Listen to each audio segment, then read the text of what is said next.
ya teman-teman, kita masih bisa ibadah sekalipun teman-teman ada di rumah dan kita yang melayani ada di gereja, tetapi itu tidak menghalangi kita untuk terus merasakan hadirat Tuhan. Ya, mari kita mau masuk dalam hadirat Tuhan. Sungguh besar setiamu Tuhan, yang Kau nyatakan dalam kehidupan kami.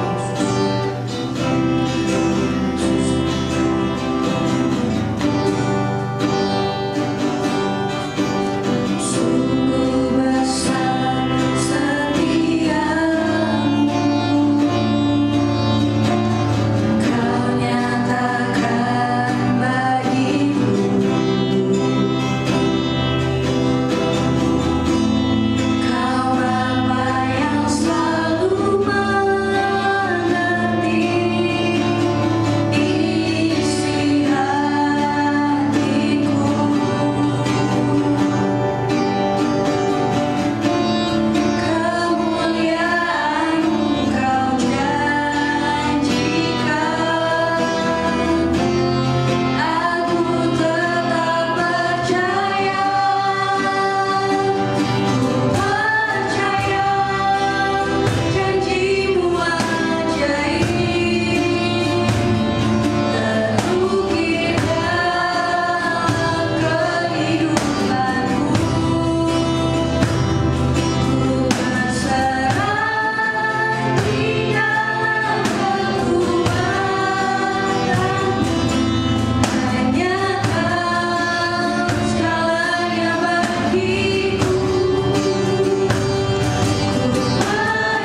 Kami bersyukur Tuhan, kami punya Tuhan Yesus seperti Engkau Tuhan.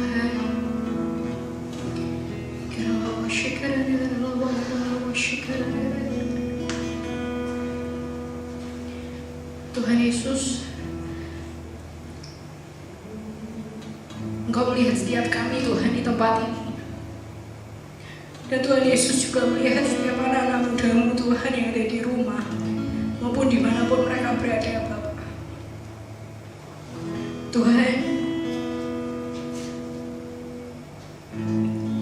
Yesus yang tahu setiap isi hati anak-anak-Mu Tuhan. Dan saat ini Tuhan, kami di tempat ini kami mau berdoa untuk setiap anak-anak muda-Mu Tuhan Yesus dimanapun mereka berada. Tuhan, tolong setiap mereka Tuhan, apapun yang saat ini mereka hadapi, apapun saat ini yang sedang mereka pergumulkan Tuhan, Tuhan Yesus tolong, Tuhan Yesus tolong pegang tangan mereka Bapa, apapun itu Tuhan.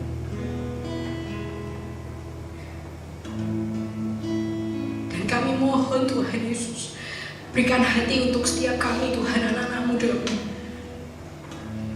hati yang lebih lagi Tuhan dan terus mengasihi Tuhan Yesus.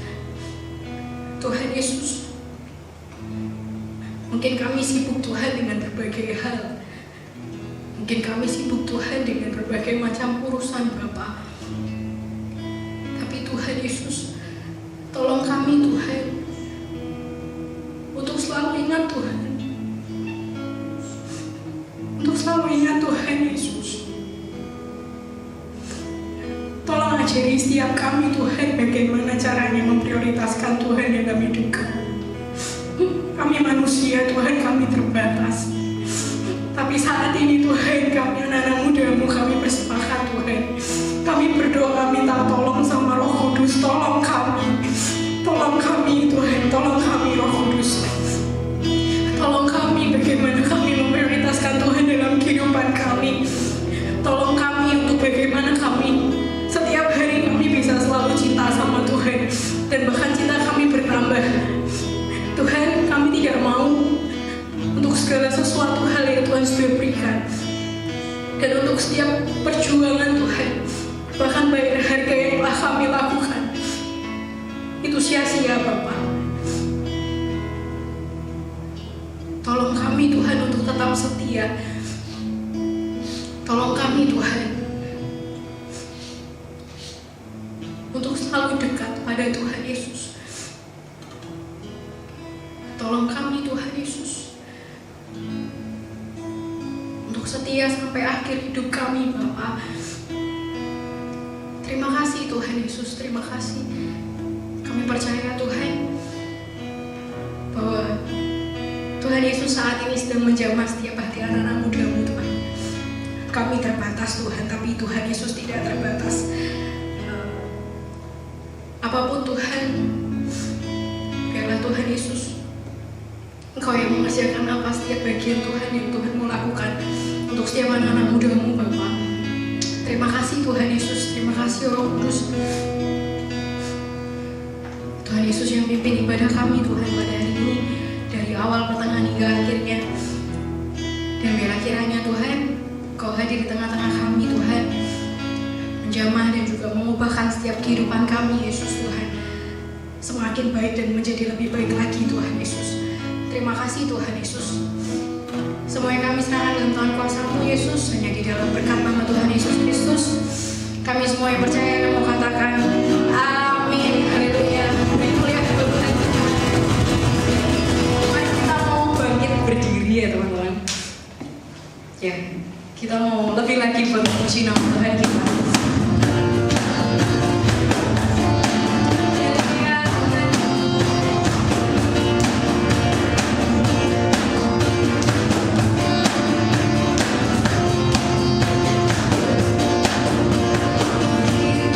Di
Shalom teman-teman semua.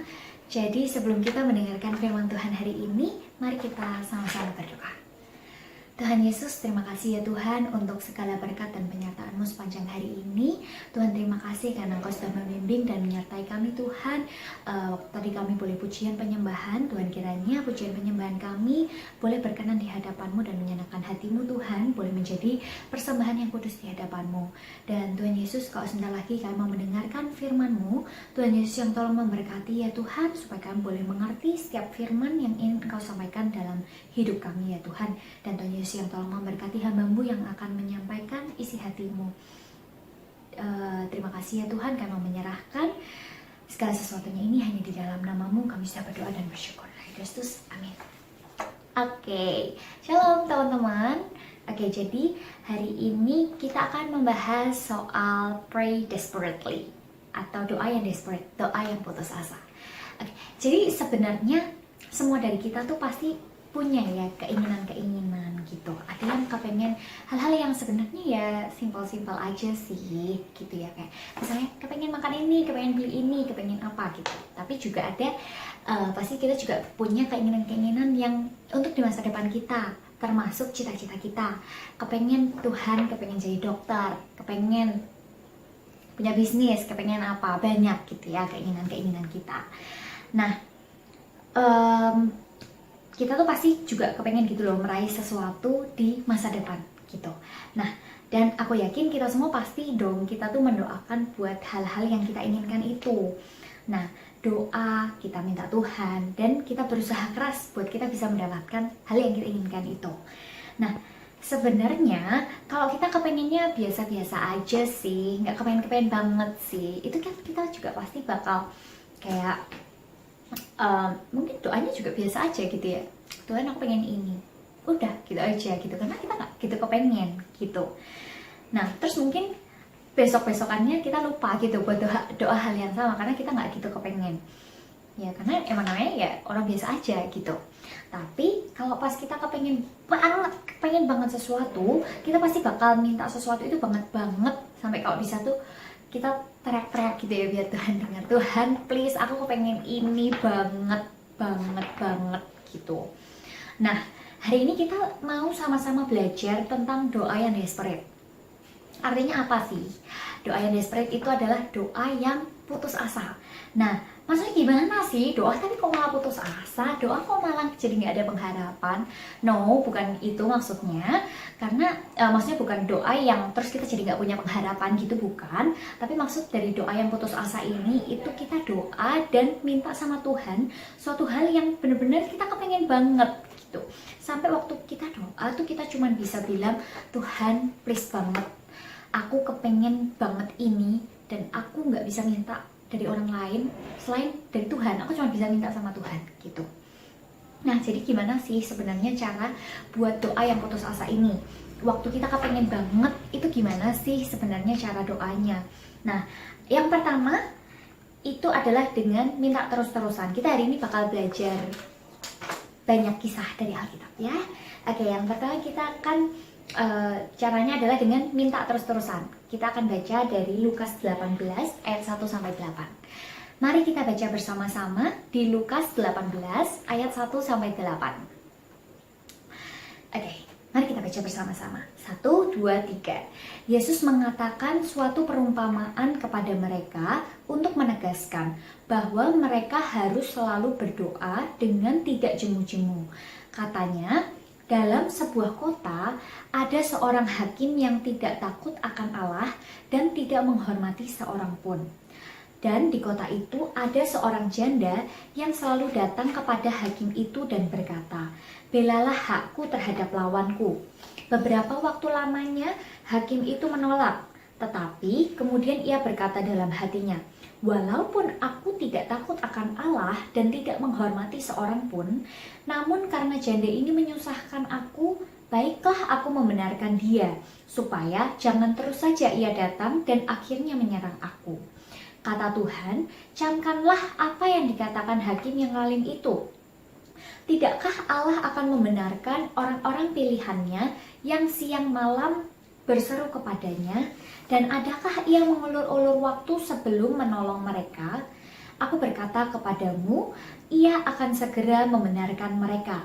Akan tetapi, jika anak manusia itu datang, adakah ia mendapati iman di bumi? Oke, dari cerita ini, mari kita garis bawahi bahwa hakim ini adalah hakim yang tidak takut akan Allah dan tidak menghormati seorang pun.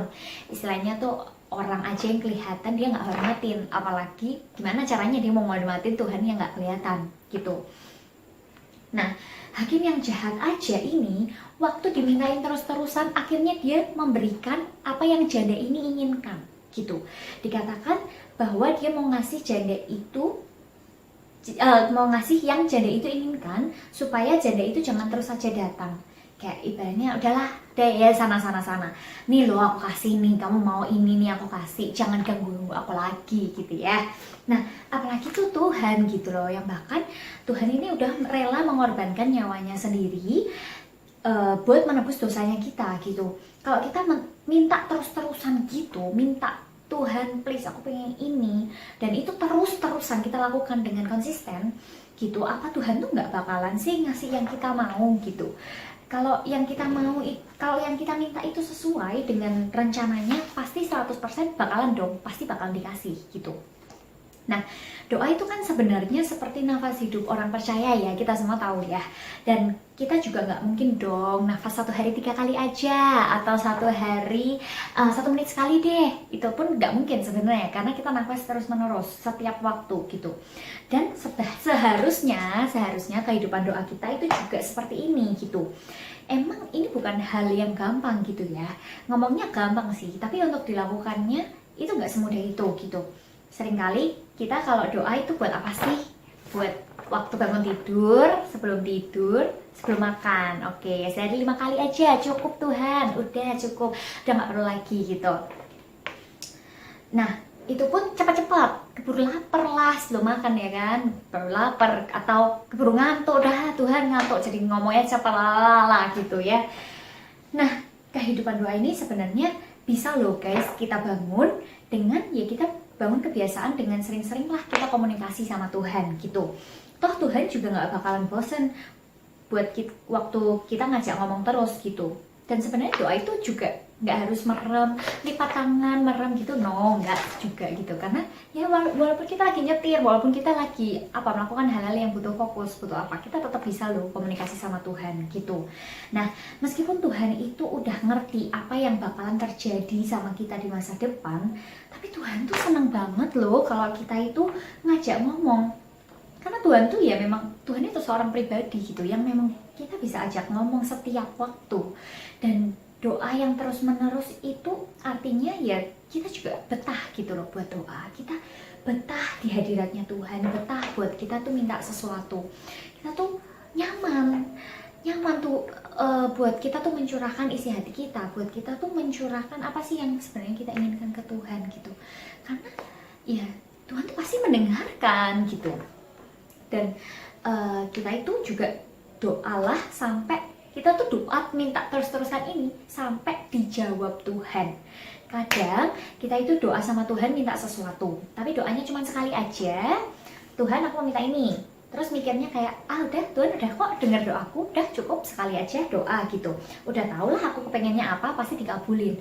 Nah, tinggal tunggu waktu aja gitu istilahnya. Nah, padahal sebenarnya nggak bisa dong kayak gitu karena Tuhan juga pengen lihat gitu loh, seberapa serius sih, seberapa kepengennya kita akan hal yang kita minta itu gitu. Nah, kemudian dari ayat yang ke-7 saya bacakan, tidakkah Allah akan membenarkan orang-orang pilihannya yang siang malam berseru kepadanya, dan adakah ia mengulur-ulur waktu sebelum menolong mereka? Apa ya sih waktu kita tuh udah minta sebegitunya gitu ya, Tuhan tuh nggak ngasih gitu, apalagi kalau hal itu tuh sesuai dengan yang Tuhan kepengen dalam hidupnya kita. Dan dikatakan Tuhan tidak akan mengulur-ulur waktu gitu, udah langsung kasih lah ya, karena Tuhan tuh ya itu tadi, Tuhan aja itu memberi hidupnya Tuhan sendiri, masa buat hal yang simpel aja gitu kita minta, itu gampang banget lah ngasih gitu. Oke. Nah, doa itu juga selain tadi yang pertama ya, doa itu kita minta terus menerus kayak gitu, dan doanya itu terus menerusnya itu juga sampai dijawab Tuhan baru kita puas. Harus ya Tuhan, kita ngotot pegang janjinya Tuhan. Di sini kita bukannya memaksa Tuhan, aku harus dapat ini, wajib aku dapetin, harus dapat ini. Bukan seperti itu, tapi karena Tuhan udah janji dan kita sebenarnya percaya janjinya Tuhan itu akan digenapi atas hidupnya kita. Contohnya seperti di Yakub, di Kejadian 32 ayat 9 sampai 12. Mari kita baca bersama-sama Kejadian 32 ayat 9 sampai 12. Oke, mari kita baca bersama-sama. 1, 2, 3. Kemudian berkatalah Yakub, "Ya Allah nenekku Abraham dan Allah ayahku Ishak, ya Tuhan yang telah berfirman kepadaku, pulanglah ke negerimu serta kepada sanak saudaramu, dan aku akan berbuat baik kepadamu. Sekali-kali aku tidak layak untuk menerima segala kasih dan kesetiaan yang engkau tunjukkan kepada hambamu ini, sebab aku membawa hanya tongkatku ini waktu aku menyeberangi sungai Yordan ini, tetapi sekarang telah menjadi 2 pasukan. Lepaskanlah kiranya aku dari tangan kakakku, dari tangan Esau, sebab aku takut kepadanya. Jangan-jangan ia datang membunuh aku, juga ibu-ibu dengan anak-anaknya. Bukankah engkau telah berfirman, tentu aku akan berbuat baik kepadamu dan menjadikan keturunanmu sebagai pasir di laut yang karena banyaknya tidak dapat dihitung." Nah, kalau kita lihat dari ayat-ayat di atas itu, Yakub percaya gitu loh sama janjinya Tuhan.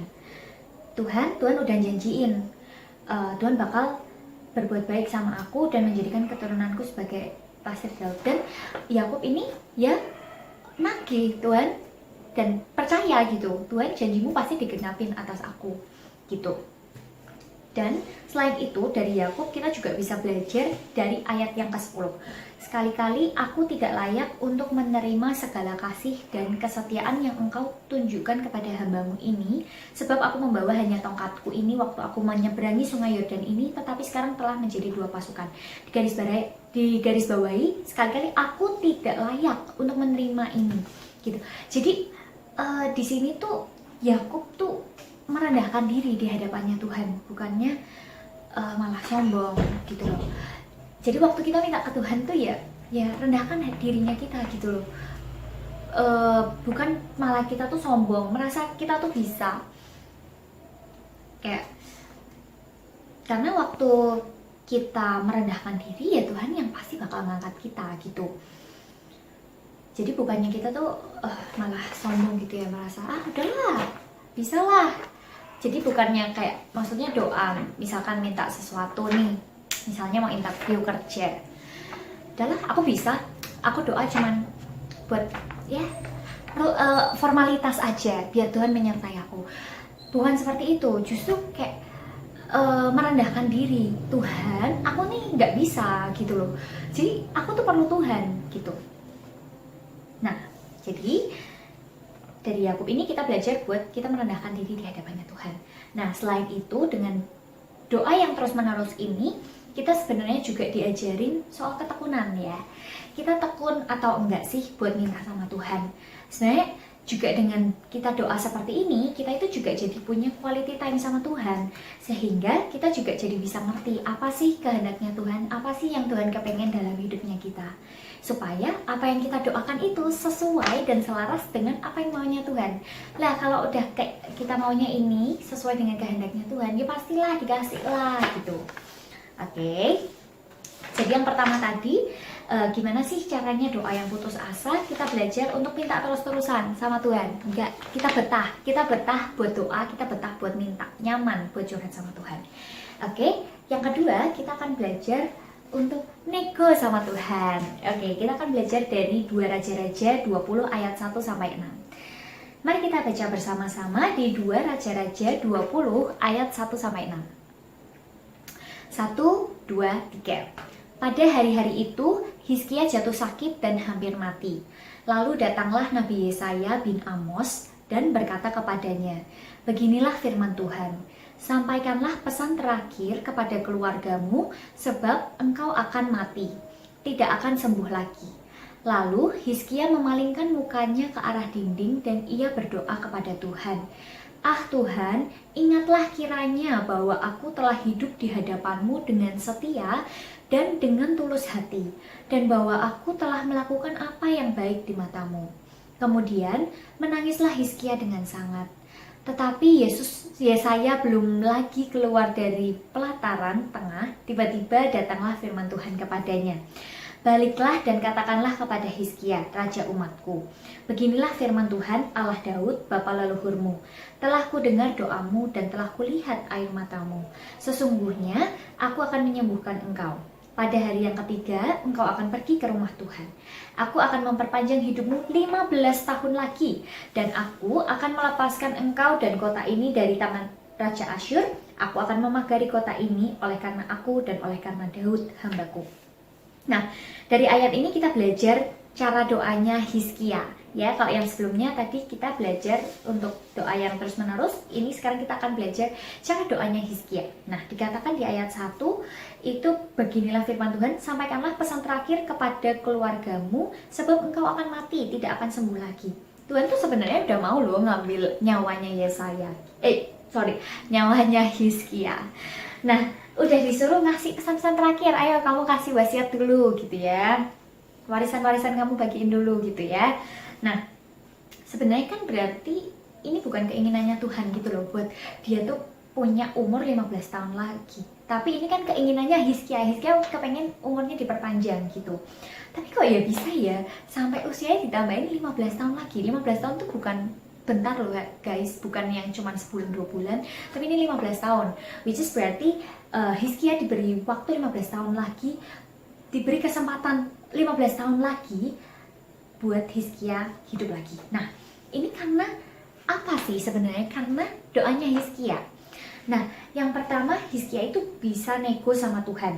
Di ayat 3 dikatakan, ah Tuhan, ingatlah kiranya bahwa aku telah hidup di hadapan-Mu dengan setia dan dengan tulus hati, dan bahwa aku telah melakukan apa yang baik di mata-Mu. Kemudian menangislah Hizkia dengan sangat. Jadi waktu kita berdoa minta sesuatu, sebenarnya kita tuh bisa ngomong gitu, apa sih sebenarnya? Kita bisa nginget-nginget juga gitu, apa sih sebenarnya yang kita tuh udah lakukan sebelum-sebelumnya yang menyenangkan hatinya Tuhan. Ada nggak sih kita tuh menyukakan hatinya Tuhan dengan apa yang kita lakukan di sebelum-sebelumnya gitu. Kalau kita aja nih hidup suka-suka gue, mau pokoknya udahlah hidup seenaknya sendiri kayak gitu, ya kali kita tuh mau minta hal-hal yang kita kepengen ke Tuhan gitu, ya kali Tuhan bakal ngabulin. Orang kita hidup aja seenak-enaknya, ya udahlah sana gitu ya istilahnya. Kalau Tuhan bisa ngomong, sanalah orang kamu juga hidup seenaknya gitu. Tapi kalau kita udah melakukan hal-hal yang kita nyenengin hatinya Tuhan gitu, kita bisa loh nego sama Tuhan. Loh Tuhan, aku udah kayak gini loh sebelumnya, Tuhan aku kepengen gini. Nah, orang tuh kadang tuh lucu gitu ya, minta ini, minta itu ke Tuhan itu cuman datang ke Tuhan kalau pas lagi ada perlunya aja gitu. Lah emangnya Tuhan itu siapa sih kok kita tuh minta kita perintah surga, perintah Tuhan itu, Tuhan aku mau minta ini, langsung kabulin, cak sekarang langsung kabulin. Lah emangnya Tuhan tuh siapa gitu kok kita tuh bisa merintah kayak gitu. Nah, ini bisa terjadi karena kita mungkin memosisikan Tuhan dengan salah gitu. Tuhan jadi diposisikan di bawah buat disuruh-suruh, diminta-minta, diperintah-perintah kalau kita ada perlunya aja. Padahal seharusnya posisi Tuhan itu ada di atasnya kita. Tuhan itu yang punya kehendak dan kita yang melakukan gitu. Kita hambanya Tuhan, kita anaknya Tuhan, Tuhan yang ada di atasnya kita. Nah, waktu kita udah melakukan kehendaknya Tuhan, ya waktu kita udah melakukan kehendaknya Tuhan, ya waktu kita mau minta sesuatu, kita bisa loh nego ke Tuhan gitu. Dan kalau kita lihat dari doanya Hizkia ini nggak memaksa sama sekali dan nyuruh Tuhan, pokoknya aku mau hidup lebih panjang, harus wajib, harus kayak gini. Enggak sama sekali. Hizkia nggak kayak gitu. Tapi kalau kita lihat dari doanya kan lebih kayak ngerengek gitu, kayak loh Tuhan, aku loh udah kayak gini loh di kehidupanku. Tapi kalaupun Hizkia doa terus nggak dikabulin sama Tuhan buat dikasih umur yang panjang, ya udah gitu loh, berarti ya emang itu bukan kehendaknya Tuhan. Cuman kan Tuhan berkehendak gitu ya, jadinya dikasih untuk Hizkia hidup lebih lama lagi gitu. Nah, jadi hal yang pertama yang Hizkia lakukan adalah dengan nego gitu. Dan memang Hizkia dalam hidupnya pun udah menyenangkan hatinya Tuhan. Nah, sekarang kalau kita ingat-ingat hidupnya kita udah belum sih kita melakukan hal-hal yang nyenangin hatinya Tuhan? Atau kita masih hidup seenaknya kita, ngikutin aja keinginan dagingnya kita dan nggak melakukan yang Tuhan mau gitu? Ayo kita ingat-ingat dan kita introspeksi diri kita. Nah, yang kedua kita bisa belajar dari Hizkia itu di ayat 3. Dikatakan bahwa Hizkia menangis dengan sangat. Ya seperti yang sebelumnya aku udah ngomong gitu. Tuhan itu mau melihat seberapa seriusnya sih kita tuh minta hal itu gitu. Kalau kita aja nggak kepengen banget, ya kita nggak mungkin loh doa sampai nangis-nangis gitu. Tapi di sini Hizkia tuh sampai nangis dengan sangat. Dan di ayat 5 itu dikatakan, beginilah firman Tuhan Allah Daud bapa leluhurmu, telah kudengar doamu dan telah kulihat air matamu. Sesungguhnya aku akan menyembuhkan engkau, pada hari yang ketiga engkau akan pergi ke rumah Tuhan. Tuhan itu melihat juga air matanya kita gitu. Jadi ya bukan berarti waktu doa terus kita harus nangis juga, ya enggak juga sih.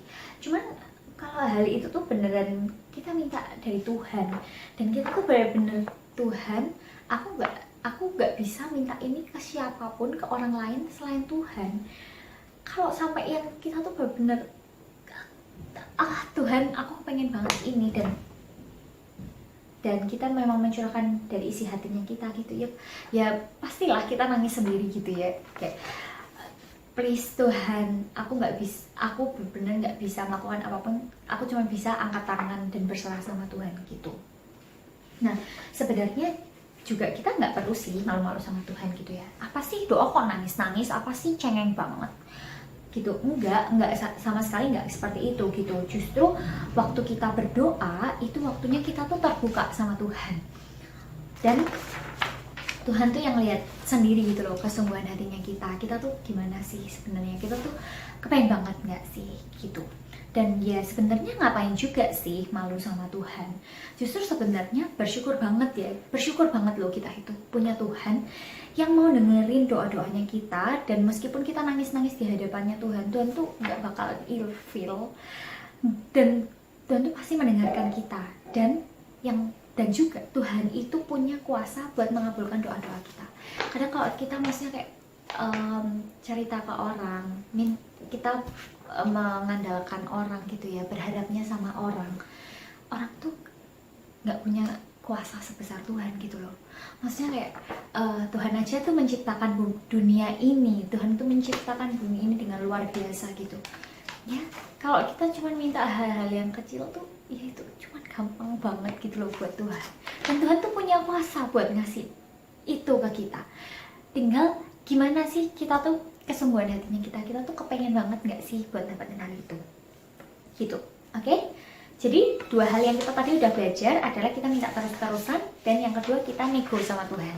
Nah yang ketiga adalah kita akan belajar untuk bernazar, caranya untuk meminta sesuatu, doa yang putus asa itu dengan bernazar. Kita akan belajar dari Hana. Oke, kita baca di 1 Samuel 1 ayat 9 sampai 17. Saya bacakan. Pada suatu kali, setelah mereka habis makan dan minum di Silo, berdirilah Hana. Sedang Imam Eli duduk di kursi dekat tiang pintu bait suci Tuhan. Dan dengan hati pedih ia berdoa kepada Tuhan, sambil menangis terseduh-seduh.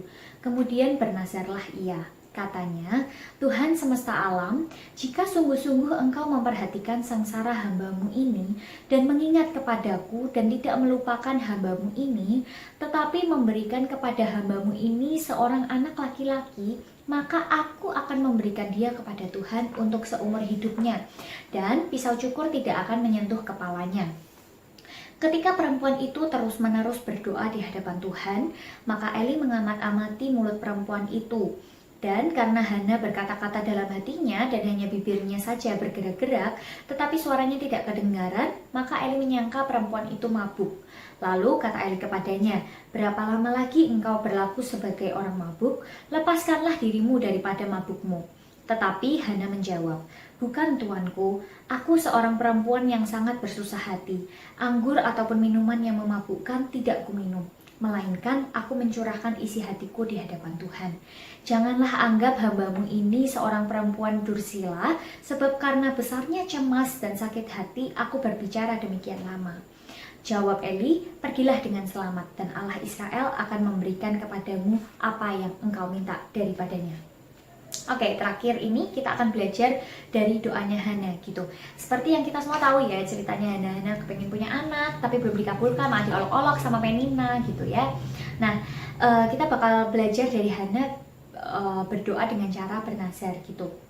Di ayat 11, saya ulangi, dikatakan, "Kemudian bernazarlah ia, katanya, Tuhan semesta alam, jika sungguh-sungguh engkau memperhatikan sengsara hambamu ini, dan mengingat kepadaku dan tidak melakukan hambamu ini, tetapi memberikan kepada hambamu ini seorang anak laki-laki, maka aku akan memberikan dia kepada Tuhan untuk seumur hidupnya, dan pisau cukur tidak akan menyentuh kepalanya."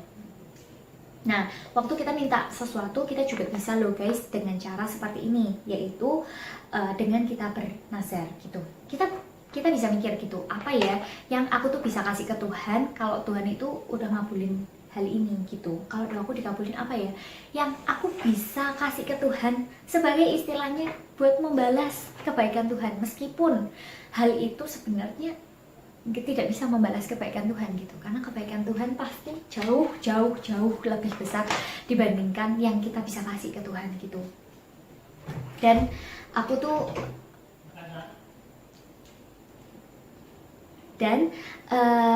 belajar gitu ya buat bernazar ini juga dari papaku. Nah, dulu papaku pernah cerita gitu, buat dapetin rumah ini papaku itu bernazar, kalau bisa dapetin rumah ini ntar ada tanahnya yang mau disumbangin ke gereja atau apa gitu, kalau nggak salah gitu ya. Dan ya udah, terus habis itu ya puji Tuhan beneran dapat rumah ini, terus ya beneran dikasih. Nah, jadi kalau janji sama Tuhan ya beneran habis itu dilakuin. Jangan terus habis itu kita doa, terus habis itu kita dikabulin permintaan kita, tapi terus habis itu kita lupa janjinya Tuhan gitu. Tuhan tuh inget loh kita tuh janji apa.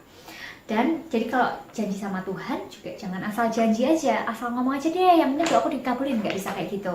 Tapi kita ya, kalau kita janji ya janji sama orang aja harus ditepatin, apalagi janji sama Tuhan gitu. Ya kita harus lakukan dong, Tuhan tuh ingat gitu loh. Nah, jadi jangan asal janji terus habis itu lupa. Tapi kalau sampai doanya kita benar-benar dikabulkan, ya benar-benar lah kita kasih yang kita udah janjikan itu ke Tuhan gitu. Nah, oke, jadi yuk guys, kita sama-sama ambil waktu kita buat mendoakan sesuatu yang kita benar-benar inginkan dan harapkan dengan berdoa dengan putus asa, pray desperately gitu, dengan 3 cara. Yang pertama, kita minta terus-terusan, jangan pernah berhenti sampai Tuhan itu mengabulkan. Terus yang kedua, nego sama Tuhan apa yang kita udah pernah lakuin sebelumnya yang kita jadi bisa nego nih sama Tuhan gitu. Dan yang ketiga, dengan bernazar, apa sih yang bisa kita kasih, kembalikan ke Tuhan waktu doanya kita itu dikabulkan gitu.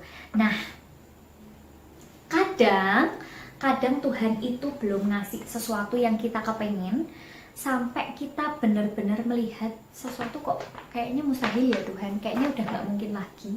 Supaya waktu kita dapetin itu, kita tahu pasti kalau itu dari Tuhan, dan itu semua bisa kita dapetin karena Tuhan dan karena kuasanya Tuhan, bukan karena kekuatannya kita sendiri gitu. Jadi yuk kita sama-sama waktu kita kepengen sesuatu, kita minta sama Tuhan dengan terus-terusan dan mengingat-ingat juga apa yang kita, dan melakukan hal-hal yang bisa menyenangkan hatinya Tuhan, dan mikir juga apa sih yang nantinya juga bisa kita berikan ke Tuhan untuk membalas kebaikannya Tuhan. Oke, sekian firman Tuhan pada hari ini. Sebelum kita tutup, mari kita berdoa. Tuhan Yesus, terima kasih banyak ya Tuhan untuk segala berkat dan penyertaan-Mu. Tuhan, tolong ajari kami ya Tuhan, supaya kami ini boleh betah dalam hadirat-Mu Tuhan. Kami boleh betah buat minta sesuatu, dan juga kami juga mau berdoa ya Tuhan. Kami mau belajar juga ya Tuhan untuk kami bisa nego sama Engkau, kami bisa melakukan hal-hal yang menyenangkan hati-Mu ya Tuhan. Dan yang ketiga juga kami mau belajar buat kami bisa bernasar, kami bisa janji, kami bisa paling tidak mengembalikan sebagian ya Tuhan, kebaikan Tuhan atas hidup kami ya Tuhan. Dan terima kasih ya Tuhan Yesus untuk firman-Mu ini ya Tuhan, kiranya boleh menjadi rema dalam kehidupan kami. Dan terima kasih ya Tuhan karena Kau sudah menyertai kami. Tuhan Yesus yang menyertai juga kegiatan kami selanjutnya. Kami mau menyerahkan hanya di dalam nama-Mu Tuhan Yesus Kristus. Kami sudah berdoa dan mengucap syukur. Haleluya Kristus, amin. Thank you semuanya, God bless you.